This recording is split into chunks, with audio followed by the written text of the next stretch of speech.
You ever feel like your emotions control you and you can't get a hold of them? You ever explode and then feel embarrassed or terrible after because you reacted off a spiraled story in your head? Well, today we're gonna get a hold of that. We're gonna learn how to be less emotionally reactive even when you feel like you can't and there's no way possible. If you're new here, welcome. My name is Missy. I'm a life and relationship coach. Let's get into today's video. Okay, let's talk about your emotions. Your emotions are instinct. Your emotions are part of your limbic system, which is a part of your system that keeps you alive and thriving. Your limbic system has your nervous system in it, which it's your sympathetic and parasympathetic nervous system. Your sympathetic nervous system is there for survival. It's the fight or flight.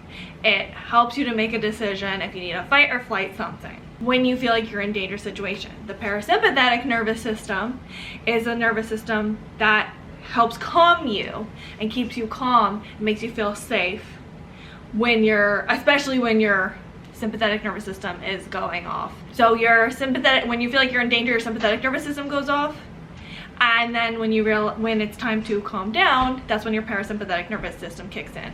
Now, anytime you feel threatened or you feel in danger, whether it's real or not, it's perceived threat or danger, you will respond a certain way and your brain will see, oh, we survived that. And so we'll take a note in your hippocampus, it will put in your memory of, okay, when this situation happened, I responded this way and it kept me alive. So anytime something that's similar to that or something like that happens, your body will go into that mode to help you prepare for that situation, whether that's fight or flight or you freeze in that moment. And so you're going to react the same way because in your mind it has kept you safe. So this is the same thing that happens when you have perceived threat when it comes to dealing with people. So when you feel emotionally threatened, you will respond the same way you did at those times when you feel threatened, especially in childhood. These are usually childhood responses that you notice have kept you safe. Because in childhood, that's when you feel the most vulnerable and the most in danger, especially if you have caregivers you can't depend on. So you go into that survival mode where you are just trying to cope if you have those unreliable caregivers. That's why when something happens, you become very reactive. You feel like it's an immediate response because you've been trained for so long. So untraining yourself and retraining your brain takes a lot of work and a lot of patience and a lot of awareness. So you have to be patient because you've been conditioned like this for so long. So don't get discouraged if it's hard or you go backwards, which we'll talk a little bit about that in a second. So the first key thing you want to do is become educated, which through these videos, I have a lot of videos about emotional regulation and understanding your emotions and reacting in your nervous system. There's a lot of stuff on the internet. Staying educated is really important because knowledge is power. Now, okay, how do you be less emotionally reactive? First thing is always name your emotion or name when you're triggered. So the first thing is get in tune with the sensation. So you notice that you need to get familiar about when you're getting angry, what that feels like in your body, when you're getting sad, what that feels like in your body, happiness, when you're feeling disgusted, all those emotions.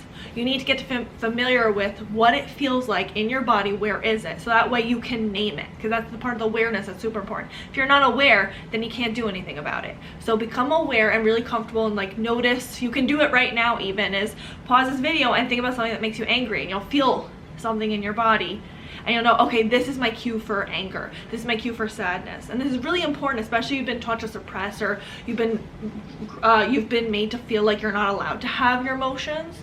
So it's so important that you get comfortable, give yourself that permission to have these emotions and identify them and name them. And studies have also shown that when you name your emotions, it helps disassociate, so you're less likely to react off that emotions. You don't become that thing.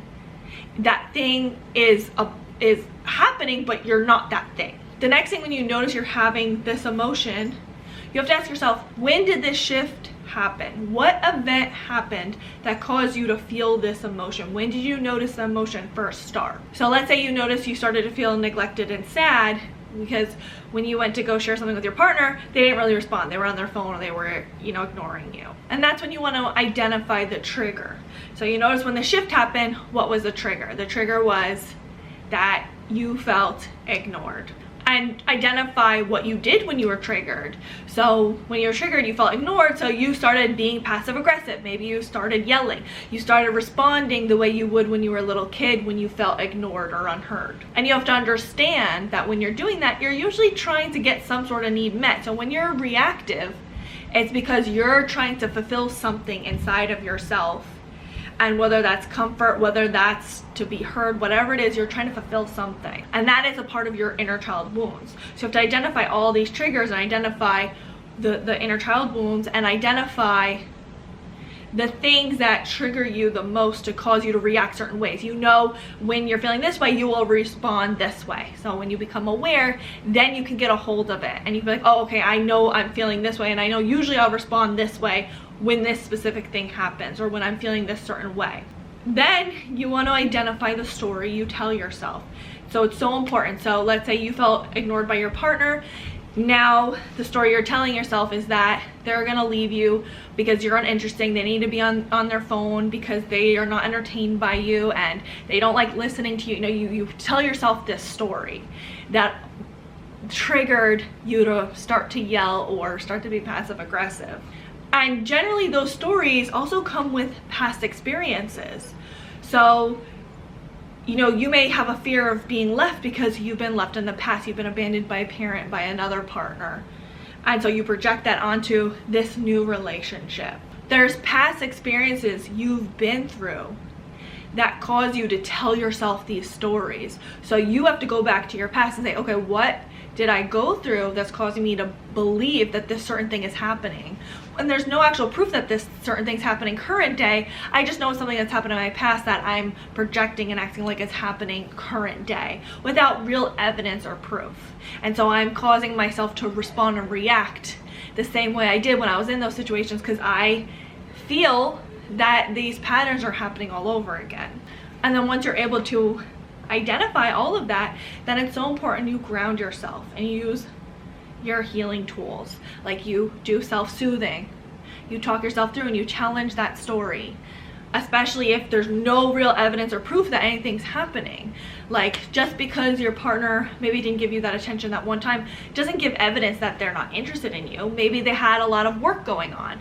Maybe they, like their parent had messaged them and they felt like they needed to message them back. You know, you don't know anything because you haven't asked them yet. You don't know what's going on. It's just you immediately went into that storytelling without really gaining any evidence or proof. So it's so important that the minute those stories start, you say, wait a minute, I don't have any evidence. Let me either have a conversation with my partner or let me calm down and then tell them how I'm feeling before I react off of these assumptions and these stories that are going off of my mind. And it's so important, you know, when you're in that emotionally reactive state, something we always talk about, deep breathing, calming yourself down. If you feel like you're at a 10 or you're very angry, excuse yourself from the situation and get that energy out. You know, punch a pillow, have a stress ball on you, do whatever you need to do. And then that's when you can, once you feel like that energy's out, then you can do some deep breathing. You do that self-soothing talk. You talk yourself through it, you challenge that story, and then you say, then you can kind of go through those steps of identifying, you know, when did I start to feel this way? What emotion is this? You know, what story am I telling myself? Where's the actual evidence or proof? And then identifying what you actually need. What need are you actually trying to get met? Maybe like you have been feeling a little neglected and you need a little bit of comfort. That's actually what you need. You didn't need to necessarily yell and get angry at your partner. That wasn't what you needed at the time. What you needed was to tell them, hey, I need some comfort, I need some attention.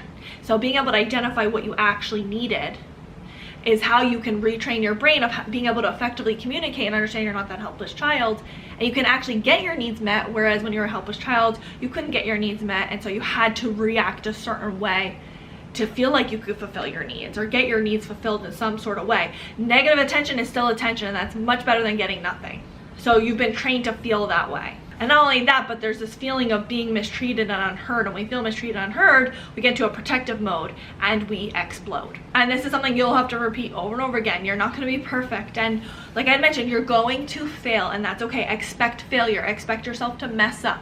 Expect you to go backwards sometimes. You could see improvement and you go backwards. That's okay, because this is where your brain was trained. We like familiarity. We like comfort. When we do something different, our brain's like, wait a minute, I don't know this doesn't feel so safe, so I'm gonna go backwards. I'm gonna go do the things that I'm used to. So you have to retrain your brain and show that it is safe and it is a healthier way to be able to deal with things. And then once you do that, then as time goes on, after weeks and months of doing this, then that will be the new way. And still, you still may occasionally go back to those ways because again, you were conditioned and it's so ingrained in your brain. That's okay. It's just picking yourself back up and doing it again, and you're not a failure. You're only a failure if you completely stop and you don't even try anymore. Just always get back up on the horse. Expect it to be extremely challenging and difficult, but it's so rewarding, and it feels so good when you're able to effectively communicate and you're actually able to get your needs met, and you no longer feel like you have to emotionally react to everything that is triggering, and you can feel like you can have healthier relationships. So what do you guys think? Leave it all in the comments below, and please don't forget to like, comment, subscribe, and share with someone that you think may need it. Until next time, thanks for watching. Bye guys. There is literally flies and gnats everywhere because the door was open for like 8 hours because I was having some work done on the house. I've never felt so yucky in my life. Also, any kind of thing you do feels cruel. Like when you have the bug traps, it feels cruel. The electric fly swatters feels cruel. Everything is just, it's sad. I hate it. And then when you got the spiral sticky thing, I don't like it. I don't like it. A bug. Still have bugs. I look very pale in this lighting, but I swear I'm not this pale.